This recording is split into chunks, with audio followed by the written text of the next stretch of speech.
Chapter 13 covers a number of pronouns that you need to know. You've already seen a lot of these in a different context, but the key teaching point here is that languages conceptualize verbal action differently.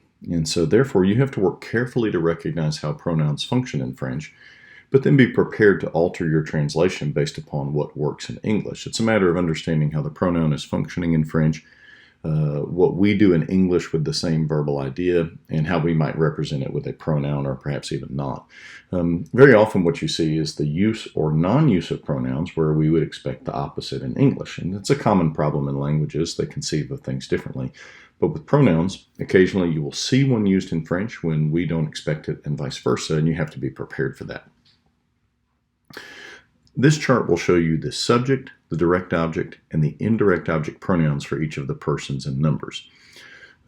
In order, je, me, tu, te, il, le, or lui, elle, la, or lui. Notice the similarity with the indirect object form. Lui is both masculine and feminine. On, ce, nous, nous, vous,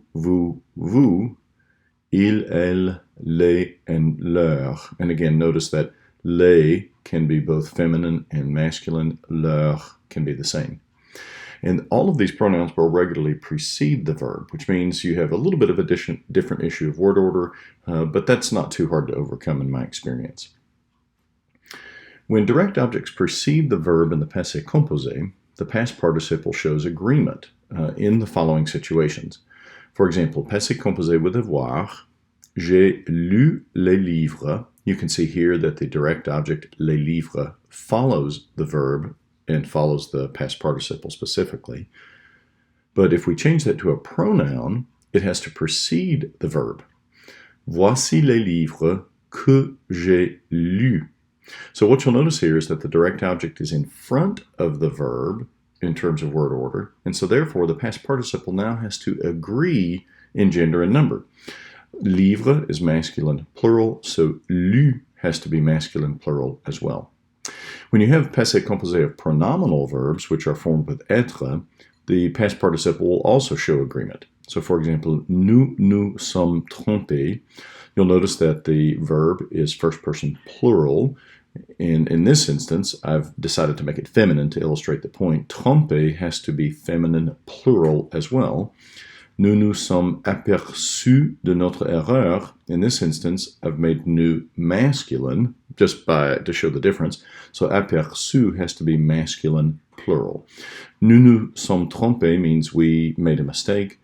Nous nous sommes aperçus de notre erreur means we perceived our error. In each of these instances, because it's a pronominal verb, the passé composé, the past participle, has to be in agreement with the subject. Recognizing this doesn't really help you in translation, but it does help you determine what is the direct object, so it's important for comprehension. The imperative forms in French use the tu, nous, and vous forms, but without the subject pronouns. Much like in English, we usually give commands without the pronoun, and those are used as the imperative forms. So take a look at this example from the book of Mark. Faites attention à ce que vous entendez. Vous faites would be the present indicative form, the second person plural of faire. We drop the vous, and voila, we have the imperative form. The pronominal verb forms will retain the object pronoun, but with a hyphen. Multipliez-vous et peuplez toute la terre. You can see we have two imperatives here. The first one, multipliez-vous, is a pronominal form, and so therefore that object pronoun is retained in the imperative form. Although the translation wouldn't show that, this simply means multiply and populate all of the earth. In negative requests, the object pronouns will precede the verb. Soyez tranquille, ne vous inquiétez de rien, c'est votre Dieu, le Dieu de votre Père, qui a déposé un trésor dans vos sacs. Be at peace. You'll see here the soyez is from être, but take a look at the next imperative. Ne vous inquiétez de rien. Vous inquiétez is the imperative form of inquiéter, which means to trouble, This means don't be troubled by anything. So you can see the inversion here puts the object pronoun before the verb to mark that it's an infinitive for the pronominal form. The third person imperatives will use que plus the present subjunctive. En effet, un dirigeant doit être irréprochable, qu'il ne soit ni arrogant, colérique, buveur ou violent, qu'il ne recherche pas les gains malhonnêtes. In effect, a leader, an elder, I've excerpted a little bit of the text here for space, must be irreproachable. Now, you're tempted to translate this next phrase that he might not be arrogant, but this has the force of an imperative. Que plus the imperative in the que plus the subjunctive in the third person is an imperative. So you should translate it as an imperative. He must not be would be a good translation. It has to have that idea of an obligation or an imperative in the translation. He must not be arrogant. He must not look for dishonest gain. This chart shows you the imperatives of avoir, être, and savoir, which are irregular. They look kind of like the subjunctive forms, so take note of that for recollection and memory. In Chapter 13, we cover the pronoun en. You've seen en in translation already, like the preposition in, but when it functions as a pronoun, it's doing something a little bit different. It acts as a pronoun which replaces a phrase with de, including the partitive. So let me show you some examples to help you see how it works. Let's imagine that I'm talking about some journeys, and I tell a friend, Je reviens de France.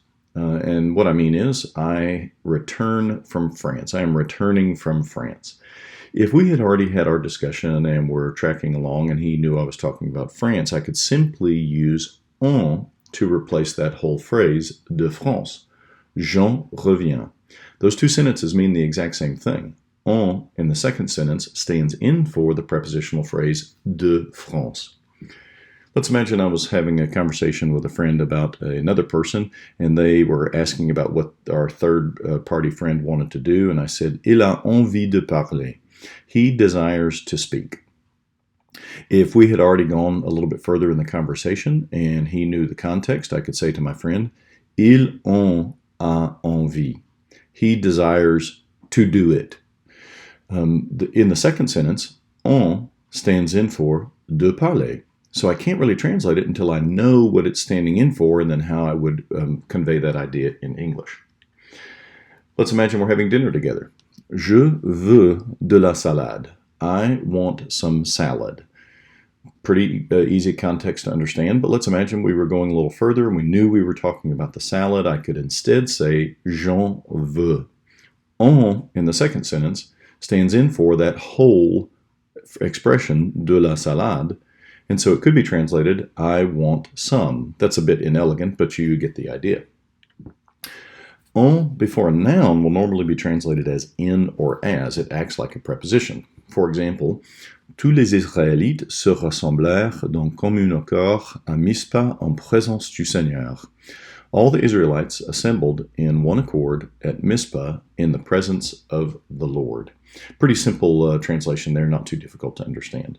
And then note well the idiomatic expressions which use en on page 259 of the text.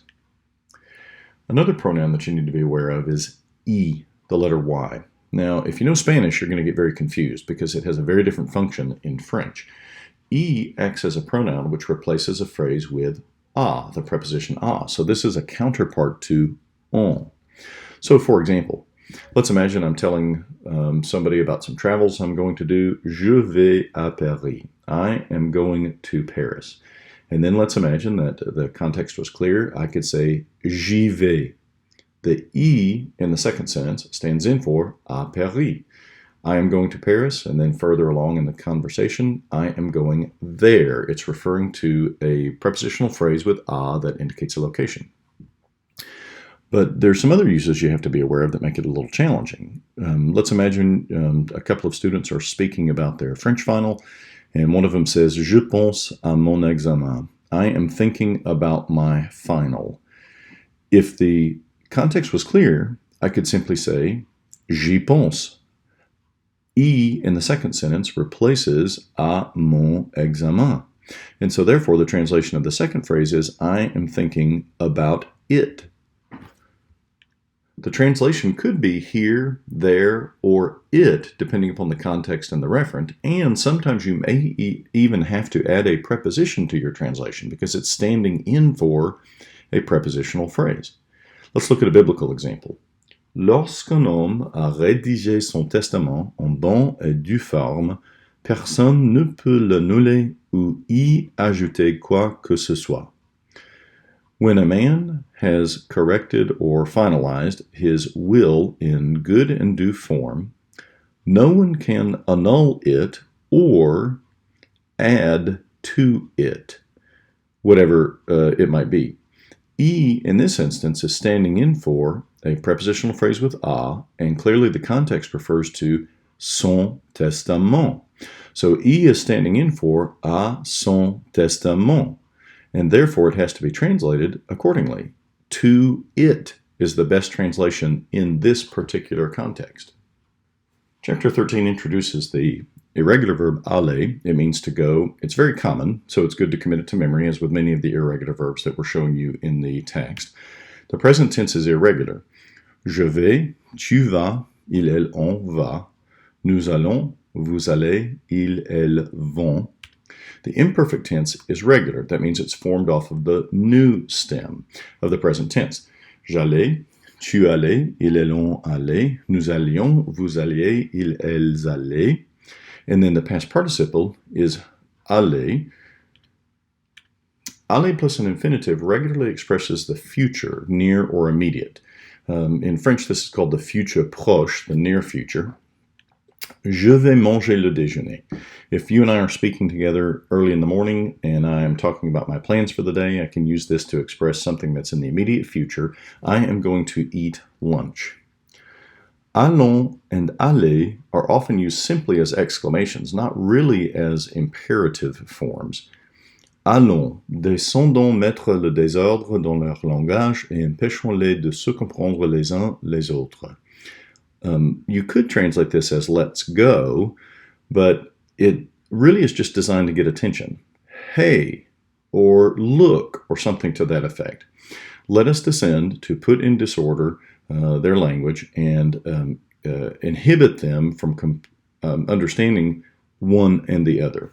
So allons here really doesn't have a value like let's go, as in let's get going. It's more designed to get attention, designed to draw the reader's attention to what's about to be said.